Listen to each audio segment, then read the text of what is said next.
الرحمن الرحيم والصلاة والسلام عليك يا سيدي يا رسول الله خذ بيدي قلت حيلتي أدركني يا شفيع المذنبين يا أيها الذين آمنوا استعينوا بالصبر والصلاة إن الله مع الصابرين ظهر الفساد فسقط العالم فعليه لعنة الله قال رسول الله صلى الله عليه وسلم الناس كلهم هلكا إلا العالمون العالم كلهم هلكا إلا العابدون العابد كلهم هلكا إلا المخلصون. ബഹുമാനപ്പെട്ട അധ്യക്ഷൻ അബ്ദുർ റഹീം കാശിഫി ഉസ്താദ് അവറുകളെ,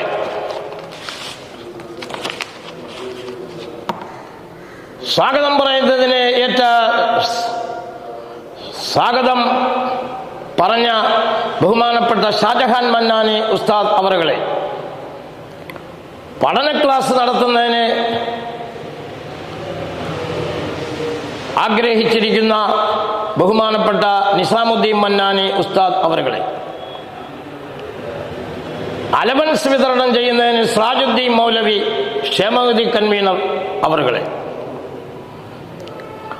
മൈലാപ്പൂർ നിഹാസ് മന്നാനി, മുനീർ അമാനി, സിദ്ദീഖ് മുസ്ലിയാർ, സുൽഫീഖർ മുസ്ലിയാർ, KR ഷാഹുൽ ഹമീദ് മുസ്ലിയാർ, എൻ്റെ മുമ്പിലിരിക്കുന്ന ബഹുമാനപ്പെട്ട ഉസ്താദന്മാരെ, നമ്മൾ ദക്ഷിണ കേരള ജംഇയ്യത്തുൽ ഉലമായുടെ ഈ മഹത്തായ സംഘടനയുടെ കീഴ്ഘടകമായ ചാലകശക്തിയായ ലജ്നത്തുൽ മുഅല്ലിമീൻ കണ്ണനല്ലൂർ മേഖലയുടെ ജനറൽ ബോഡി ഉദ്ഘാടനം ചെയ്യുന്നതിന് വേണ്ടിയാണ് ഞാൻ നിങ്ങളുടെ മുമ്പിൽ എത്തിയിരിക്കുന്നത്. നമ്മുടെ ഈ സംഘടന ഉദ്ദേശം 60ഓളം വർഷം കഴിഞ്ഞു നമ്മളെ ഈ സംഘടന രൂപപ്പെട്ടിട്ട് വളരെയധികം മുന്നേറിക്കൊണ്ടിരിക്കുകയാണ്. അത് മുന്നേറിക്കൊണ്ടിരിക്കാൻ കാരണം നമ്മുടെ ഒത്തൊരുമയാണ്. ഒത്തൊരുമ കാരണമാണ് ഈ സംഘടന മുന്നേറിക്കൊണ്ടിരിക്കുന്നത്. ഇന്ന് നമ്മളെ സംഘടനയിൽ എപ്പോഴും ആർക്കും ഇനി പ്രവേശിക്കാൻ പറ്റുകയില്ല. ചില നിബന്ധനകളുണ്ട് ഈ സംഘടനയിൽ വരണമെങ്കിൽ. അഹ്ലുസുന്നത്ത് വൽ ജമാഅത്തിൽ അടിയുറച്ച് വിശ്വസിക്കുന്ന ഒരു ഉസ്താദിനെ ഈ സംഘടനയിൽ അംഗമാകാൻ പറ്റുകയുള്ളൂ. അഹ്ലുസുന്നത്ത് വൽ ജമാഅത്ത് വിട്ട് ഒരു പരിപാടി ഈ സംഘടനയിൽ ഇല്ല. അത്ര മഹത്തായ ഈ സംഘടന അഹ്ലുസുന്നത്ത് വൽ ജമാഅത്തിൽ അടിയുറച്ച് തന്നെ പോകുന്നതിന് ഖിയാമത്ത് നാൾ വരെയും പോകുന്നതിന് അല്ലാഹു സുബ്ഹാനഹു വ തആല തൗഫീഖ് നൽകട്ടെ. മഖ്സദ് ട്രെയിനർ നിസാമുദ്ദീൻ മന്നാനി അവറുകൾ ഇവിടെ ക്ലാസ്സിനെ നിങ്ങൾ ആവേശപരമായിട്ട് ഇരിക്കുന്നെന്നുള്ള വിവരം എനിക്കറിയാം. ഞാൻ നിങ്ങളുടെ സമയം കവരുന്നില്ല. ഞാൻ ചൊല്ലിയ ആയത്തിൻ്റെ മീനിങ്ങും ഹദീസിൻ്റെ ആ മീനിങ്ങും പറഞ്ഞുകൊണ്ട് ഞാൻ എൻ്റെ ഉദ്ഘാടനത്തിലേക്ക് കടക്കാം.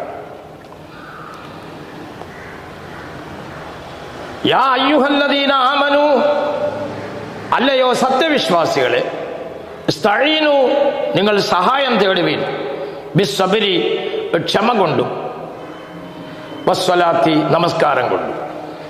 ഇന്നല്ലാഹ, തീർച്ചയായും അല്ലാഹു സുബ്ഹാനഹു വ തആല, മഅസ്സാബിരീൻ, ക്ഷമാശീലന്മാരുടെ കൂടെയാണെന്ന് ഖാലല്ലാഹു അസ്സ വജൽ. ലഹറൽ ഫസാദ് ഫസഖത്തൽ ആലിം ഫഅലൈഹി ലഅനത്തുല്ലാഹ്. ഫസാദ് പൊട്ടിപ്പുറപ്പെടുകയും അത് കണ്ടുകൊണ്ട് ഇന്നതാണെന്ന് തിരിച്ചറിയാവുന്ന പണ്ഡിതന്മാർ മൗനം ദീക്ഷിച്ചു, അതിലൊന്നും ഇടപെടുന്നില്ല, അവരുടെ സ്വന്തം കാര്യം മാത്രം ഇടപെട്ട് ഇങ്ങനെ പോവുകയാണ്. അങ്ങനെ പോകുന്ന പണ്ഡിതന്മാരുടെ മേൽ ഫഅലൈഹി ലഅനത്തുല്ലാഹ്, അല്ലാഹുവിന്റെ ലഅനത്തുണ്ടാവുമെന്ന് ഖാല റസൂലുള്ളാഹി സ്വല്ലല്ലാഹു അലൈഹി വസല്ലം. സഹോദരങ്ങളെ, അപ്പം നാം എന്ത് ചെയ്യണം? നമ്മൾ നാട്ടിലൊരു പ്രശ്നമുണ്ടായി കഴിഞ്ഞാൽ നാട്ടിൽ അത് നമ്മൾ ഇറങ്ങിച്ചെല്ലണം, ഇറങ്ങിച്ചെന്ന് അത് തിരുത്തണം, ആ പ്രശ്നത്തിൽ ഇടപെട്ട്. അതല്ലാതെ ജിബ്രീൽ അലൈഹിസ്സലാമിനോട് അല്ലാഹു സുബ്ഹാനഹു വ തആല പറഞ്ഞ് ഒരു ഗ്രാമപ്രദേശം നശിപ്പിക്കുന്നതിന് ജിബ്രീൽ അലൈഹിസ്സലാം ആ ഗ്രാമപ്രദേശത്ത് പോയപ്പോൾ അവിടെ കണ്ട കാഴ്ച, തഹജ്ജുദ് നമസ്കരിച്ചിട്ടും അല്ലാഹുവിനോട് കരഞ്ഞും കൊണ്ട് ദുആ ഇറക്കുന്ന രംഗമാണ് ജിബ്രീൽ അലൈഹിസ്സലാം കണ്ട. ഞാൻ നശിപ്പിക്കണോ എന്ന് ചിന്തിച്ച് അല്ലാഹു സുബ്ഹാനഹു വ തആലയോട് ജിബ്രീൽ അലൈഹിസ്സലാം ചോദിച്ചു, പടച്ചവനെ, ആ ഗ്രാമപ്രദേശം നീ പറഞ്ഞ അടിസ്ഥാനത്തിൽ ഞാൻ നശിപ്പിക്കുന്നതിന് പോയി. അപ്പോൾ നിന്നെ ആരാധിച്ചും കൊണ്ട്, തഹജ്ജുദ് നമസ്കരിച്ചും കൊണ്ട്, രണ്ട് കൈയും മേൽപോട്ടുയർത്തി കരഞ്ഞും കൊണ്ട് നിന്നോട് പ്രാർത്ഥിക്കുന്ന രംഗമാണ് ഞാൻ കണ്ടത്. അദ്ദേഹത്തിനെയും കൂടി നശിപ്പിക്കണോ റബ്ബേ എന്ന് ഞാൻ ചോദിച്ചു. അല്ലാഹു സുബ്ഹാനഹു വ തആല പറഞ്ഞ്, അദ്ദേഹത്തിന് ആദ്യമായി നീ നശിപ്പിക്കണം. കാരണം അദ്ദേഹം തഹജ്ജുദ് നമസ്കരിച്ച് കരച്ചിൽ മാത്രമേ ഉള്ളൂ. ആ നാട്ടിൽ തുടങ്ങുന്ന ചില പല പല സംഭവങ്ങളും ആ നാട്ടിലുണ്ട്. അതിലൊന്നും അദ്ദേഹം ഇടപെടുന്ന പരിപാടിയില്ല. ഈ തരുണത്തിൽ അദ്ദേഹത്തിനെ ഉൾപ്പെടെ നശിപ്പിക്കണമെന്നാണ് അല്ലാഹു സുബ്ഹാനഹു വ തആല ഓർഡർ ഇട്ടത്. പ്രിയപ്പെട്ട ഉസ്താദന്മാരെ, നമ്മുടെ നാട്ടിൽ എന്തെങ്കിലും ഒരു പ്രശ്നം അല്ലാഹുവിന് തൃപ്തിയില്ലാത്ത നിലയിൽ സംഭവിക്കുമ്പോൾ നമ്മൾ നമസ്കാരവും തഹജ്ജുദും മാത്രമായിട്ട് ഒതുങ്ങിക്കൂടിയാൽ പറ്റത്തില്ല. അത് നാട്ടിലിറങ്ങി അതിൻ്റെതായ രീതിയിൽ ബഹളമുണ്ടാക്കാതെ വളരെ സമാധാനത്തോടുകൂടി അതിൽ ഇടപെട്ട് അതിന് പരിഹാര മാർഗം ഉണ്ടാകേണ്ടതാണ്. എന്നാൽ ഒരു മുഅ്മിൻ കള്ളം പറയൽ അല്ലാഹു സുബ്ഹാനഹു വ തആല ഭയങ്കരമായ ശിക്ഷിക്കുന്നതാണ്. എന്നാൽ ഈ ശിക്ഷ കള്ളം പറയൽ നിർബന്ധമായ ഭാഗം വരും. എന്താണ്? ഒരു മുഅ്മിനെ ഒരാൾ കൊല്ലാൻ വേണ്ടി ഓടി വരികയാണ്. ഓടി വരുമ്പോൾ ഉദാഹരണം പറഞ്ഞാൽ, എൻ്റെ വീട്ടിൽ തന്നെ കയറി അയാളിനെ ഞാൻ അലുമാരിയിൽ പിടിച്ചടച്ച് ഞാൻ ആ വന്ന കടാരയും വന്ന ആളുടെ അടുത്ത് ഞാൻ പറയണം, ആ ജീവൻ രക്ഷിക്കാൻ വേണ്ടി അദ്ദേഹം ഓടി, പടച്ചവൻ സത്യമായിട്ട് അദ്ദേഹം ഓടി അപ്പുറത്ത് കഴിഞ്ഞിരിക്കുന്നു, അദ്ദേഹം അങ്ങോട്ട് പോകും, ആ ജീവൻ രക്ഷിച്ച മുഅ്മിനിന്റെ. അതുപോലെ കള്ളം പറയൽ അനുവദനീയമായ കാര്യമുണ്ട്. രണ്ട് മുഅ്മിനീങ്ങൾ തങ്ങൾ വിരോധിച്ചിരിക്കുന്നു. മൂന്നാമസനായ ആളിന് കള്ളം പറഞ്ഞെങ്കിലും ആ വിരോധം നിരത്തണമെന്നാണ് ദീനിന്റെ നിലപാട്. ഉദാഹരണം പറഞ്ഞാൽ അസനാരും അസം കുഞ്ഞും ആയിട്ടുള്ള വിരോധം. അസം കുഞ്ഞ് പറയുന്നത് അവനെ ഞാൻ കണ്ട ഉടനെ കൊല്ലും. അസനാര് പറയുന്നത് അവനെ ഞാൻ വെട്ടി ഞുറുക്കും എന്ന് പറയാൻ മൂന്നാമസനായ ഞാൻ ചെന്നിട്ട് പറയുന്നു, അസനാറിന്റെ അടുത്ത് പറയുന്നു, എന്റെ അസം കുഞ്ഞേ എന്നും പറഞ്ഞ് അവൻ നിലവിളിക്കുന്നു. എന്നാൽ മറ്റേ ഹസൻ കുഞ്ഞിൻ്റെ അടുത്ത് ഞാൻ ചെന്ന് പറയുന്നു, ഉറക്കത്തിലും എൻ്റെ അസനാരേ എൻ്റെ അസനാരേ എന്ന് പറയുന്നു. ഇവർ രണ്ടുപേരുടെയും ഹൃദയം മയമായി രണ്ടുപേരും കൂടെ ഒരു വഴിയിൽ കണ്ടുമുട്ടിയപ്പോൾ അദ്ദേഹം ആലിംഗനം ചെയ്ത് കരയുകയാണ്. ആ മൂന്നാമസന്റെ കള്ളം പറഞ്ഞ് ആ മഹത്തായ ലക്ഷ്യത്തിലേക്ക് വന്ന്. ഇതുപോലെ ആയിരിക്കണം നമ്മുടെ എല്ലാ പ്രവർത്തനങ്ങളും എന്ന് പറഞ്ഞുകൊണ്ട് ബിസ്മില്ലാഹിർ റഹ്മാനിർ റഹീം എന്ന നാമധേയത്തിൽ ഈ മഹത്തായ സമ്മേളനം ഞാൻ ഉദ്ഘാടനം ചെയ്യുന്നു. ഇനി ആ ഒരു വിഷയത്തിലേക്ക് ഞാൻ കിടക്കുന്നു. മാത്രമല്ല, മഖ്സദ് എന്ന് പറഞ്ഞാൽ ഒരു അറബി വേർഡാണെങ്കിലും അത് അവിചാരിതമായി അങ്ങനെ അതിനോട് യോജിച്ചു വന്നതാണ്. MAKS ഇത് ഒരു ഷോർട്ട് ഫോമാണ്. അങ്ങനെയാണ് മഖ്സദ് എന്ന് ഡി ഉണ്ട്. അങ്ങനെ മഖ്സദ് എന്ന് പറയുന്നത് എന്ന് പറഞ്ഞാൽ അതിൻ്റെ full form mission to activate knowledge and skills development. അറിവും നിപുണിയും ശേഷിയും വർദ്ധിപ്പിക്കാനുള്ള ഒരു പ്രക്രിയ അല്ലെങ്കിൽ ഒരു മാർഗം. വർഷങ്ങൾ ഒരു 6 മാസത്തോളം എടുത്ത ഒരു കോഴ്സിലായിരുന്നു ഈ ദക്ഷിണ കേരളത്തിൻ്റെ എല്ലാ മേഖലകളിൽ നിന്നും പണ്ഡിതന്മാരെ ഉൾപ്പെടുത്തിയിട്ട് ഒരു 1 ഡേ കോഴ്സ് ക്യാമ്പ് നടത്തിയിരുന്നു. അങ്ങനെ അവിടെ നിന്ന് സെലക്ട് ചെയ്ത ചില ആളുകൾക്ക് വിശാലമായ 6 മാസത്തെ ട്രെയിനിങ് ക്യാമ്പ് പല സ്ഥലങ്ങളിലായി പല സെഷനിലായി ഇന്ത്യയിലെ അറിയപ്പെട്ട ട്രെയിനർമാരായ സിറാജുദ്ദീൻ പറമ്പത്ത് തുടങ്ങിയ പ്രസിദ്ധരായ ട്രെയിനർമാരെ കൊണ്ട് ട്രെയിനിങ് കൊടുക്കുകയും അതിൽ നിന്ന് 60ഓളം പേർ പാസ്സായി സർട്ടിഫിക്കറ്റ് വാങ്ങിയിട്ടുള്ളതുമാണ്. ഇത് നമ്മുടെ ദക്ഷിണ കേരള ലജ്നത്തുൽ മുഅല്ലിമിന്റെ നേതൃത്വത്തിൽ സംഘടിപ്പിക്കപ്പെട്ട അതിൻ്റെ അടിസ്ഥാനത്തിൽ മാത്രം പ്രവർത്തിക്കുന്ന ഒരു സംവിധാനമാണ്. ഇത് അങ്ങനെ രൂപീകരിക്കാനുള്ള കാരണവും ഇവിടെ നേരത്തെയൊക്കെ പറഞ്ഞിട്ടുണ്ട്. നമ്മുടെ ദക്ഷിണ കേരള ജമിഅത്തുൽ ഉലമയുടെ മദ്രസയും അതിൻ്റെ സിലബസുകളുമൊക്കെ സമൂഹത്തിൽ മോശകരമായ രീതിയിൽ ചിത്രീകരിക്കപ്പെട്ട ഒരു സാഹചര്യം ഉണ്ടായിരുന്നു കുറെ നാളുകൾക്ക് മുമ്പ്. യഥാർത്ഥത്തിൽ അതൊരു യാഥാർത്ഥ്യമല്ല, പക്ഷേ അതിനെ വക്രീകരിച്ച് അത് മോശമായി കാണുന്ന ഒരു സമീപനം പല കോണുകളിൽ നിന്നും ഉണ്ടായപ്പോൾ ദക്ഷിണ കേരള ജമിഅത്തുൽ ഉലമയുടെ പ്രബുദ്ധരായ ഉസ്താദന്മാർ ഈ ഒരു സമീപനത്തിൽ നിന്ന് മാറ്റം വരണമെന്ന് കരുതിയിട്ടാണ് ഇങ്ങനെ ഒരു ട്രെയിനിങ് കോഴ്സ് സംഘടിപ്പിക്കുകയും അൽഹംദുലില്ലാ അത് ഒരു പരിധിയോളം വിജയിക്കുകയും പല ഭാഗങ്ങളിലും ഈ കോഴ്സ് പാസ്സായ ട്രെയിനർമാരുമായ ഉസ്താദന്മാർ ട്രെയിനിങ് ചെയ്യുന്നുണ്ട്.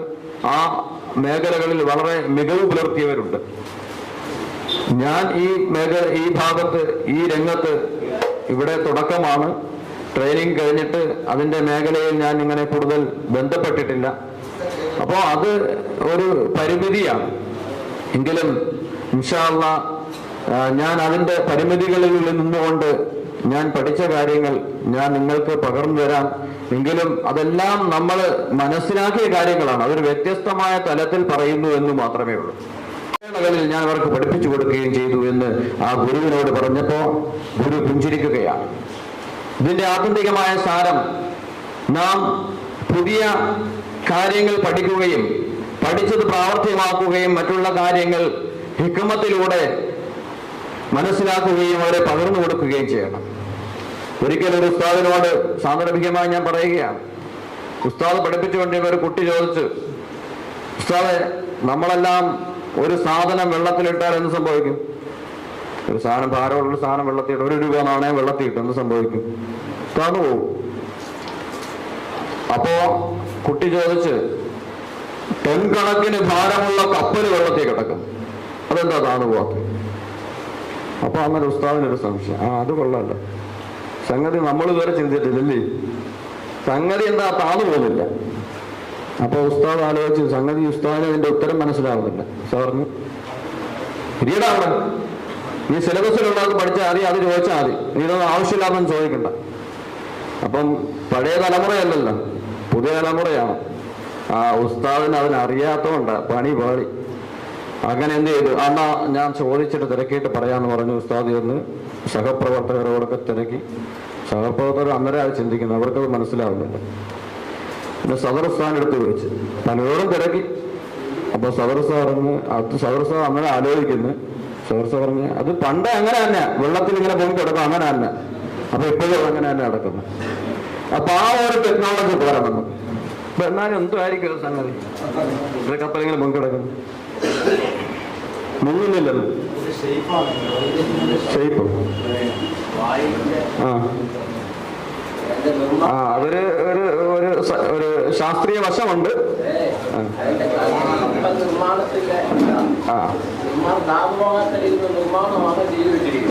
അത് നിങ്ങളുടെ സ്വന്തമായി നമ്മൾ സെർച്ച് ചെയ്താൽ കിട്ടുന്നേ ഉള്ളൂ. ഞാൻ സെർച്ച് ചെയ്ത് മനസ്സിലാക്കി വെച്ചിട്ടുണ്ട്. അപ്പൊ നിങ്ങൾ സ്വന്തമായിട്ട് സെർച്ച് ചെയ്ത് ഗൂഗിളിലൊക്കെ അല്ല ാണ് ഈ കുട്ടികളൊക്കെ മനസ്സിലാക്കുന്നത്. മനസ്സിലാക്കിയിട്ട് വേണം, ആ രീതിയിലായിരിക്കണം നമ്മുടെ പഠന രംഗങ്ങൾ അനുവർത്തിക്കേണ്ടത്. കാരണം ഓരോ കുട്ടിയുടെയും രക്ഷകർത്താവ് നമ്മുടെ ഒരു ഫോം ഫില്ല് ചെയ്യാൻ തന്നാൽ രക്ഷകർത്താവിന്റെ കോളത്തിൽ നമ്മൾ എഴുതുന്നത് പിതാവിന്റെയോ മാതാവിന്റെയോ ഒക്കെ പേരായിരിക്കും. എന്നാൽ ഒരു രക്ഷകർത്താവ് ആരാണെന്ന് പറഞ്ഞാൽ അതിൻ്റെ ഒരു തോട്ടുണ്ട്. ഒരു കുട്ടിയുടെ മാനസികവും ശാരീരികവുമായ വളർച്ചയ്ക്ക് ആരാണോ നേതൃത്വം വഹിക്കുന്നത് അവരാണ് രക്ഷകർത്താവ്. ശാരീരികവും മാനസികവുമായ വളർച്ച, ആ വളർച്ച നമ്മുടെ ഇസ്ലാമികമായ രീതിയിൽ നമുക്ക് ആ കുട്ടികളെ വളർത്തിക്കൊണ്ടുവരണം. അതിനുവേണ്ടിയാണ് കുട്ടികൾ മദ്രസയിൽ വരുന്നത്. ശാരീരികമായ വളർച്ച അവർ ഭക്ഷണം കഴിച്ച് അത് നേടിക്കൊള്ളും. മാനസികമായ ആത്മീയ വളർച്ച അത് നമ്മുടെ മദ്രസകളിൽ മാത്രമാണ് അത് പഠിപ്പിക്കപ്പെടുന്നത്. നാം പണ്ട് പഠിച്ച് സ്കൂളിലൊക്കെ പാടിയൊരു പാട്ടുണ്ടല്ലോ, ഞാൻ ഒന്ന് പാടുന്നു, വേണമെങ്കിൽ കൂടെ പാടിക്കാം. കാക്കേ കാക്കേ കൂടെ ഒന്ന് പാടിക്കോ, വെറുതെ, നമ്മൾ ആരുമില്ല, നമ്മളല്ലേ ഉള്ളു. കാക്കേ കാക്കേ കൂടെ വിടെ കൂട്ടിനകത്തൊരു കുഞ്ഞുണ്ടോ, കുഞ്ഞിന് തീറ്റ കൊടുക്കാനാൽ പിന്നെന്തോ കരയില്ലേ. അപ്പൊ കരഞ്ഞ നമുക്കെന്തോ, കുഞ്ഞിരുന്നത് നമുക്കെല്ലാം ഉണ്ടോ. സ്കൂളില് തീറ്റ കിടന്ന് കരഞ്ഞാൽ എന്ത് ചെയ്യും? അവര് ഭക്ഷണം കൊടുക്കും, ഏതെങ്കിലും ഭക്ഷണം കൊടുക്കും. എന്നാൽ മദ്രസയിൽ നമ്മൾ കുട്ടികൾക്ക് പാടും. അതിന്റെ അർത്ഥതലങ്ങളൊന്നും അതൊന്നും മോശമായി കരുതുന്നൊന്നുമില്ല. പക്ഷെ കുഞ്ഞുങ്ങളാണ്. പക്ഷേ മദ്രസയിലും ആത്മീയമായ വിജ്ഞാനത്തിലും നമ്മൾ അവരെ പഠിപ്പിച്ചു കൊടുക്കേണ്ടത് ആ ഭക്ഷണം അത് ഹലാലായിരിക്കണം. അത് കാക്കയുടെ ഉപമ പറഞ്ഞതേ ഉള്ളൂ. ഭക്ഷണം കഴിക്കുമ്പോൾ എന്തായിരിക്കണം? അത് ഹലാലായിരിക്കണം, അനുവദനീയമായ മാർഗത്തിലുള്ളതായിരിക്കണം. ഇങ്ങനെയുള്ള പാഠങ്ങൾ ഒരു ഉസ്താദിൽ നിന്നാണ് ആ കുട്ടി സ്വായത്തമാക്കുന്നത്. അപ്പോ അങ്ങനെ വരുമ്പോ ആ കുട്ടിയുടെ രക്ഷകർത്താവ് ആ ഉസ്താദാണ്. ഇങ്ങനെ ആ രക്ഷകർത്താവാകണമെങ്കിൽ 3 തലങ്ങളുണ്ട്. 3 ഏകളെ ഞാൻ പരിചയപ്പെടുത്തി തരികയാണ്. കുട്ടിയെ അറ്റൻഷൻ, എപ്പോഴും ഒരു ശ്രദ്ധയുണ്ടായിരിക്കണം കുട്ടിയുടെ കാര്യത്തിൽ. നമ്മുടെ ക്ലാസ്സിലുള്ള വിദ്യാർത്ഥികളുടെ കാര്യമാണ് നാം പറയുന്നത്. കുട്ടികളെ നാം അറിയണം. എങ്ങനെയാണ് കുട്ടികൾ, വിദ്യാർത്ഥികൾ ചിലപ്പം രാവിലെ വരുമ്പം പല്ല് തേക്കാതെ വരുന്ന കുട്ടികളുണ്ട്. പല്ല് തേക്കാതെ വന്നിട്ട് മദ്രസയിൽ വന്ന് പല്ല് തേപ്പിക്കുന്ന സംവിധാനങ്ങളുണ്ട്.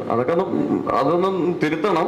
എങ്കിലും അങ്ങനെ പലയിടത്തും ചെയ്യുന്നുണ്ട്. കുഞ്ഞുങ്ങൾ വന്ന് എഴുന്നേറ്റ് വന്ന് ഉറക്കത്തോടെ വരും, പക്ഷേ നമ്മൾ അവരെ ചിലപ്പോൾ വഴക്ക് പറയും, ചിലപ്പം പാഠം പഠിക്കാതെ വരും, ചിലപ്പോ അവര് മദ്രസയിൽ വന്നിരുന്ന് ഉറങ്ങും. ഇതൊക്കെ സ്വാഭാവികമാണ്. പക്ഷേ ഇവിടെ നാം അവരെ ദേഷ്യപ്പെടുകയോ അവരോട് മറുത്ത് വാക്കുകൾ പറയുകയോ ചെയ്യാതെ അവരുടെ ബാക്ക്ഗ്രൗണ്ട്, അവരെങ്ങനെ പശ്ചാത്തലത്തിൽ നിന്ന് വരുന്നവരാണ്, ചിലപ്പോൾ അവരുടെ വീട്ടിൽ അതിനുള്ള സാഹചര്യം ഇല്ലാത്തവരായിരിക്കും, അവർക്ക് ഈ സുഖമായ ഉറക്കം കിട്ടാത്ത ഒരു സാഹചര്യത്തിൽ വളർന്നവരായിരിക്കും. അങ്ങനെ എന്ത് നെഗറ്റീവ് ഉണ്ടെങ്കിലും അതിനെക്കുറിച്ച് മനസ്സിലാക്കുകയും ശ്രദ്ധിക്കുകയും ചെയ്യുന്ന ഒരു അധ്യാപകനാണ്. ആ അധ്യാപകൻ അതിനെ തിരുത്തി കൊടുക്കാൻ പ്രാപ്തനുമാകണം. അതിന്റെ ബാക്ക്ഗ്രൗണ്ടൊക്കെ മനസ്സിലാക്കി ആ കുട്ടി എന്തുകൊണ്ടാണ് താമസിച്ചു വരുന്നത്, അല്ലെങ്കിൽ എന്തുകൊണ്ടാണ് മദ്രസയിൽ വന്നിരുന്ന് പഠിക്കാതെ ഉറങ്ങുന്നത്, ഇതൊക്കെ പഠിച്ച് മനസ്സിലാക്കാനുള്ള പ്രാപ്തി ഒരു അധ്യാപകൻ നേടിയെടുക്കണം. കാര്യത്തിലും വിദ്യാർത്ഥികളോട് നമ്മളൊരു അഭിനന്ദനം, ഒരു സ്നേഹം നമുക്കുണ്ടായിരിക്കണം. നമ്മുടെ മുന്നിലെത്തുന്ന കുട്ടികൾ നമ്മുടെ സ്നേഹവും പരിഗണനയും ആഗ്രഹിക്കുന്നവരാണ്. സ്നേഹിക്കുന്നത് കെട്ടിപ്പിടിക്കണമെന്നല്ല എൻ്റെ അർത്ഥം. അവരെ സ്നേഹിക്കുമ്പോൾ അതിന് പരിധിയുണ്ട്. എങ്കിലും നമ്മളോട് വിദ്യാർത്ഥി ഈ ഉസ്താദ് എന്നെയാണ് ഏറ്റവും കൂടുതൽ ഇഷ്ടപ്പെടുകയും സ്നേഹിക്കുകയും ചെയ്യുന്നതെന്ന് മനസ്സിലാക്കുന്ന തരത്തിലേക്ക് നാം വളരണം. നബി സല്ലല്ലാഹു അലൈഹി വസല്ലമയുടെ അധ്യാപനങ്ങൾ അങ്ങനെയായിരുന്നു. നബി സല്ലല്ലാഹു അലൈഹി വസല്ലമ അവസാനം ആ നബി സല്ലല്ലാഹു അലൈഹി വസല്ലമയുടെ ക്ലാസ്സിലേക്ക് അവസാനം ജോയിൻ ചെയ്ത അബ്ദുല്ലാഹി ഇബ്നു അംർ റളിയല്ലാഹു അൻഹുവിന് പോലും ചോദിക്കാൻ തോന്നി, അള്ളാഹുവിന്റെ പ്രവാചകരെ അങ്ങ് ഏറ്റവും കൂടുതൽ ഇഷ്ടപ്പെടുന്നത് ആരെയാണ്? ആ വിദ്യാർത്ഥിക്ക് ആ മറുപടി കേൾക്കണമായിരുന്നു. എന്റെ പേര് പറയണമെന്ന മറുപടി കേൾക്കണമെന്ന ആഗ്രഹത്തിലാണ് ആ വിദ്യാർത്ഥി നബി സല്ലല്ലാഹു അലൈഹി വസല്ലമയോട് ചോദിക്കുന്നത്. അപ്പോ ഇങ്ങനെ വിദ്യാർത്ഥികളോട് ഓരോരുത്തരുടെയും മാനസിക നില അറിഞ്ഞ് അവരെ സ്നേഹിച്ച പ്രവാചകൻ, ആ പ്രവാചകന്റെ മാതൃക പിന്തുടർന്നവരാണ് നാമൊക്കെ. നബി സല്ലല്ലാഹു അലൈഹി വസല്ലമ അടുക്കൽ ഒരു അറാബിയായ ഒരു സഹാബി വന്നിട്ട് ചോദിച്ചു, അല്ലയോ പ്രവാചകരെ, മദ്ദീൻ യാ റസൂലല്ലാഹ്, ദീൻ എന്താണ്? നബി സല്ലല്ലാഹു അലൈഹി വസല്ലം പറഞ്ഞു, ഹുസ്നുൽ ഖുൽഖ്, സൽസ്വഭാവമാണ്. വീണ്ടും ആ സഹാബി ചോദിച്ചു, ദീൻ എന്ന് പറഞ്ഞാൽ എന്താണ്? വീണ്ടും ആ സഹാബി ഒരു മലയോരത്തു നിന്ന് വന്ന സഹാബിയാണ്. വീണ്ടും ചോദിച്ചു, ദീൻ എന്ന് പറഞ്ഞാൽ എന്താണ്? വീണ്ടും ആ അങ്ങനെ 3 പ്രാവശ്യം ചോദിച്ചപ്പോഴും ആ സൽസ്വഭാവം എന്ന് പറഞ്ഞിട്ട് ഈ സഹാബി അതിൽ കേട്ട് പുഞ്ചിരിച്ചങ്ങും തിരിച്ചുപോയി. പിന്നെ പ്രവാചകൻ തിരിച്ചു വിളിച്ച സഹാബി വിളിച്ചിട്ട് പറഞ്ഞ, സൽസ്വഭാവം എന്ന് പറഞ്ഞാൽ എന്താണെന്ന് അറിയുമോ? അല്ലാഹു അഅലം വറസൂലുഹു, അല്ലാഹു. അങ്ങനെ പ്രവാചകൻ സല്ലല്ലാഹു അലൈഹി വസല്ലമ ആ സഹാബിയോട് പറഞ്ഞു, ലാ തഅലബ് അഹദ, നീ ആരോടും ദേഷ്യപ്പെടരുത്. നമ്മുടെ മക്കളോട്, നമ്മുടെ ക്ലാസ്സിലിരിക്കുന്ന കുട്ടികളോട് നാം ഇവിടെ നേരത്തെ പറഞ്ഞതുപോലെ വളരെ മോശമായ നിലയിൽ കമ്പ് കൊണ്ടോ അല്ലെങ്കിൽ നമ്മുടെ വാക്കുകൾ കൊണ്ടോ വേദനിപ്പിക്കുന്ന ക്രിയകളിലേക്ക് കടന്നാൽ നിയമപ്രശ്നങ്ങൾ വേറെയാണ്. അതുപോലെ ആ കുട്ടികൾ ഭയപ്പെടുന്നത് നമ്മളെ ആയിരിക്കില്ല, ആ കമ്പിനെയോ അല്ലെങ്കിൽ ആ വാക്കുകളെ ആയിരിക്കും. അവർ പിന്നെ ഒരിക്കലും പഠിക്കില്ല. ഇമ്പോസിഷൻ കൊടുക്കും, 1000 പ്രാവശ്യം ഇമ്പോസിഷൻ. അവര് ഇങ്ങനെ ഞാൻ ചെയ്യില്ല എന്ന് പറഞ്ഞ് അത് ഈ എഴുതുന്ന കാര്യം അവർ പഠിക്കണമെന്നില്ല. ഇവരുടെ മനസ്സിൽ ഈ എഴുതുന്നതോടുള്ള വിരോധമായിരിക്കും. ഞാൻ ഒരു കാര്യം പറയാം, അപ്പൊ നിങ്ങൾ ഒന്ന് ആക്റ്റീവ് ആവണം കേട്ടോ. ഇത് നമ്മൾ അല്ലാതെ ട്രെയിൻ നടത്താനുള്ള സാഹചര്യം സ്ഥലവുമില്ല. അപ്പൊ നിങ്ങളൊന്ന് ഞാൻ പറയുന്നത് പോലെ ഒന്ന് ചിന്തിച്ച് അതിനൊരു ഉദാഹരണം പറയുകയാണ്. ഞാൻ ഇങ്ങനെ പറഞ്ഞത്, അവര് ഇമ്പോസിഷൻ കൊടുക്കും, 1000, 5000 ഒക്കെ കൊടുക്കുന്നവരുണ്ട്. അപ്പൊ ഞാൻ പാസ്സായി അവിടെ പറഞ്ഞത്, അൽഹംദുലില്ലാഹ്, ഇത് ഒരു വലിയ വ്യാപകമായില്ലെങ്കിലും അവര് പഠിപ്പിക്കുന്ന മദ്രസയെങ്കിലും റെഡിയാകുമല്ലോ എന്നൊരു ധാരണയിലാണ്. ഇതെല്ലാം പാസ്സായി ഞാൻ വന്നപ്പോഴത്തേക്ക് ഞാൻ പഠിപ്പിക്കുന്ന മദ്രസയിലെ ജോലി പോയി. അപ്പൊ എനിക്കതിന് പറ്റിയില്ല. അപ്പൊ അത് വേറെ ചില കാരണങ്ങളാണ്. അപ്പൊ എന്തായാലും അപ്പോ ഒന്ന് കണ്ണടച്ച് കണ്ണടച്ച് ഞാൻ പറയുന്ന കണക്ക്. അപ്പോ ഞാൻ പറയുന്നത് ചെയ്യാതിരിക്കാനാണ് ഒരു കാര്യം പറയുന്നത്. അല്ല, കണ്ണടച്ചിരിക്കുന്നവരുണ്ട്, അത് ഇരുന്നോട്ടെ. അപ്പോ നീല ആനയെ നിങ്ങൾ കാണരുത്, കണ്ണടച്ചിരിക്കണം. നീല ആനയെ മനസ്സിൽ നിങ്ങൾ കാണരുത്, നീല ആനയെ നിങ്ങൾ കാണരുത്. ഇനി കണ്ണു തുറന്നു. നീലയാനെ കണ്ടോ? കണ്ട് കണ്ട് അതേ കാണത്തുള്ളൂ. അപ്പോൾ നമ്മൾ കുട്ടികളോട് എന്താണോ നമ്മൾ ദേഷ്യപ്പെട്ട് ചെയ്യരുതെന്ന് പറയുന്നത് അതവർ ചെയ്യും. അപ്പോൾ അതുകൊണ്ട് നമ്മളെന്താണ് അവരോട് സ്നേഹവും അഫക്ഷൻ, നമ്മളവരോട് അനുകമ്പയും കാണിച്ചുകൊണ്ട് ആ സാഹചര്യം, ഇപ്പോഴത്തെ കാലഘട്ടം വളരെ മോശമാണ്. നമ്മൾ പറയുന്ന കണക്കല്ല. നമ്മൾ പഠിക്കണം അല്ലെങ്കിൽ അത് ചെയ്യണമെന്ന് പറഞ്ഞാൽ പിന്നെ അവർ വരത്തില്ല.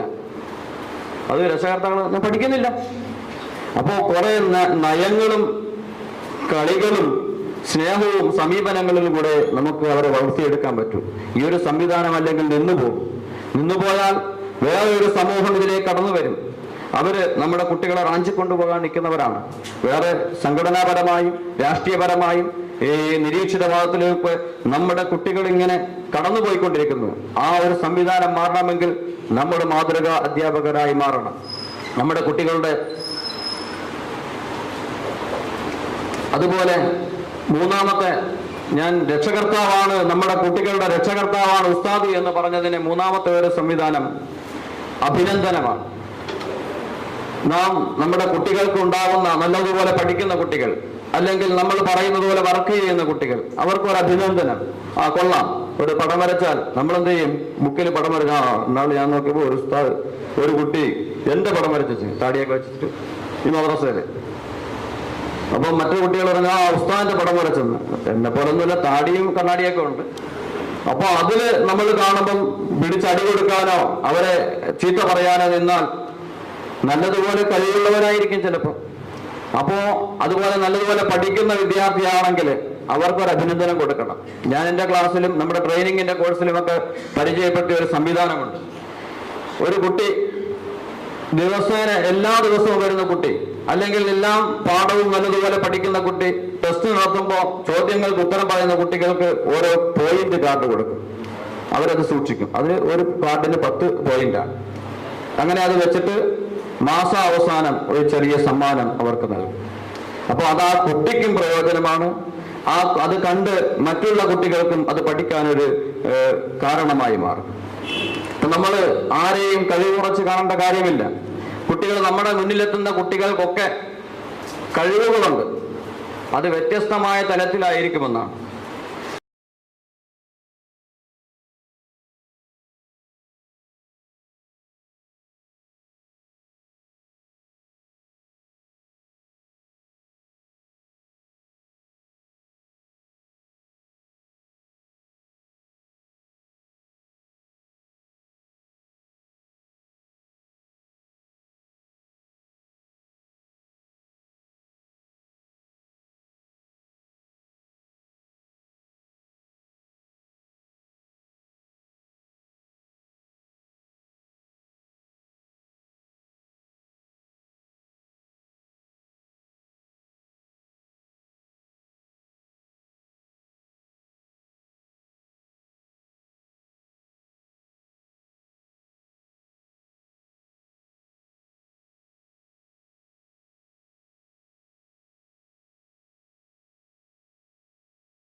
അതിനെ പരിപോഷിക്കാനും വെള്ളവും വളവും കൊടുത്ത് ഇതിനെയൊക്കെ പരിപോഷിപ്പിക്കേണ്ട കർത്തവ്യം ഉള്ളവരാണ് മാതൃകാ അധ്യാപകൻ. അപ്പൊ അതിന് നമ്മൾ മദ്രസയിൽ ഞാൻ ആരെയും കുറ്റം പറയുകയല്ല. മദ്രസയിൽ ഇങ്ങനെ പോയിട്ട് രാവിലെ മദ്രസയിൽ കയറിയിട്ട് കസേര ഇരുന്നിട്ട് ക്ലാസ് വിടുമ്പോൾ എഴുന്നേൽക്കുന്ന ആളുകളുണ്ട്. അതുവരെ കസേര ഇരിക്കും. അതൊരു കുറ്റമായിട്ട് പറയുകയല്ല, നമ്മൾ കുറെ ആക്റ്റീവാണ്. അതുപോലെ ആ കുട്ടികളെ പഠിപ്പിക്കുന്ന മേഖല അവരെങ്ങനെയാണ് മനസ്സിലാക്കാൻ പറ്റുന്ന അതിന് പര്യാപ്തമായ നിലയിൽ പഠിപ്പിക്കുക. ഇപ്പം മദ്രസയിൽ ഇനി പഠിത്തം സ്കൂൾ സംവിധാനമൊക്കെ വന്നതുകൊണ്ട് ട്യൂഷനൊക്കെ വന്നതുകൊണ്ട് മുതിർന്ന ക്ലാസ്സിൽ പഠിക്കുന്ന കുട്ടികളൊക്കെ പഠിത്തം നിർത്തുക. നമുക്ക് അതിനൊരു സൗകര്യം ചെയ്തു കൊടുക്കാം. അവർ പഠിക്കുന്നേ പഠിക്കട്ടെ, കുറച്ച് നേരത്തെ അവർ വരട്ടെ. അവർ ട്യൂഷന് പോകുന്ന സമയത്ത് അവരെ പറഞ്ഞു വിടാം. നമുക്ക് പ്രായോഗികമായ മാർഗങ്ങൾ സ്വീകരിച്ചുകൊണ്ട് ഈ സംവിധാനം നിലനിർത്താനുള്ള മേഖലകളിൽ നമ്മൾ ഏർപ്പെടണം. അപ്പൊ അതിന് ചെയ്യേണ്ടത് ഒരു പ്ലാനിങ് നമ്മൾ ഉണ്ടായിരിക്കണം. ഒരു ക്ലാസ്സിൽ നമ്മൾ ക്ലാസ് തുടങ്ങുമ്പോൾ നമുക്കൊരു പ്ലാനിങ് വേണം. എന്തൊക്കെയാണ് പഠിപ്പിക്കേണ്ടത്, ഇന്ന് ഏത് വിഷയമാണ്. 3, 4, 5 ക്ലാസ്സുകൾ ഒരു ദിവസം പഠിപ്പിക്കേണ്ട ഉസ്താദന്മാരുണ്ട്. അതൊക്കെ സാഹചര്യമായി പോയി. ഒന്നും പറയാൻ പറ്റില്ല. മാനേജ്മെന്റിന്റെ ആ സംവിധാനങ്ങളും സാമ്പത്തിക നിലയും അതൊന്നും അങ്ങനെ തന്നെയൊന്നും പോകത്തുള്ളതൊക്കെ. നമ്മൾ ഇൻഷാ അല്ലാഹ് നമുക്ക് ഉടനടി ചെയ്യാനുള്ള ചില കാര്യങ്ങൾ നമ്മുടെ മനസ്സിൽ സ്വപ്നം കാണും. ഒരു ഗോൾ സെറ്റ് ചെയ്യണം. നമ്മുടെ മദ്രസയിൽ, ഞാൻ പഠിപ്പിക്കുന്ന മദ്രസയിൽ ഞാൻ ഇനി ഉടനെ ചെയ്യാൻ പോകുന്ന കാര്യങ്ങൾ എന്തൊക്കെയാണ് ഒരു പ്ലാൻ ചെയ്യണം. നമുക്ക് ഉടനെ ചെയ്യാൻ പറ്റുന്ന പല കാര്യങ്ങളുമുണ്ട്. ഒരു ബോർഡ്, സാധാരണ പഴയ നിലവാരത്തിൽ പോകുന്ന പല മദ്രസകളും ബോർഡുകളൊക്കെ ഒന്ന് മാറ്റണം. ആ ബോർഡൊന്ന് മാറ്റുന്നു. അതുപോലെ വേസ്റ്റ് ഇടാൻ ഒരു പാത്രം, കുടിവെള്ളം, അത് ആ പ്രകൃതിയും ആ പരിസരവും ഒക്കെ ഒന്ന് വൃത്തിയാക്കൽ, ഇതൊക്കെ നമ്മളൊരു പ്ലാൻ ചെയ്ത് ഉടനടി നടപ്പാക്കാൻ പറ്റുന്ന കാര്യങ്ങളാണ്. അത് മാനേജ്മെന്റ് ഒക്കെ സമ്മതിക്കുന്നതാണ്. നമുക്ക് പറഞ്ഞാൽ ചെയ്തു തരും. ദീർഘവീക്ഷണത്തോടുകൂടി കാലങ്ങളെടുത്ത് സംവിധാനിക്കേണ്ട കാര്യങ്ങളുണ്ട്. അതും നമ്മൾ പ്ലാൻ ചെയ്യണം. എന്നിട്ട് അതിനുമുള്ള നീക്കങ്ങൾ നടത്തണം. എങ്കിലേ നമ്മുടെ ഈ സംവിധാനങ്ങളൊക്കെ നിലനിൽക്കുകയുള്ളൂ.